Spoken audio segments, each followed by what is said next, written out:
Hello kaibigan, gusto mo bang gamitin ang BDO debit card mo para magbayad dito sa may Lazada? Well, ituturo ko sa iyo kung paano tayo makakapag-checkout gamit ang payment method na BDO. Tap natin yung ating Lazada app and from For You, tap natin yung card dahil naghanda na ako ng i-checkout ko today para hindi na mahaba yung ating tutorial. So dito makikita nyo, i-check ko lang yung box para mapunta tayo dun sa may place order.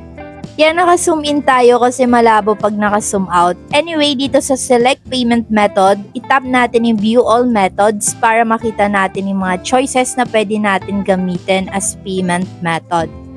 And dito nga, makikita natin yung other payment methods kasi meron na ako naka-add na Paymaya. So dito makikita natin yung credit or debit card. Kailangan lang natin itap to para mailagay na natin yung ating BDO details. Yung numero na ilalagay natin dito sa card number ay makikita natin sa harapan ng ating card, pati na rin yung expiry and yung nakapangalan dun sa my card. Pero dito sa may CVV, stand as card verification value ay matatagpuan naman sa likod ng ating card. Ito yung 3 digits sa bandang kanan ng signature panel. Once na ma-input na natin lahat ng ating details, scroll lang natin pataas and itatap natin tong confirm selection. And mapupunta na nga tayo dito sa ating checkout page. And iselect lang natin tong ating BDO o credit card. Then, pwede na natin itap yung place order.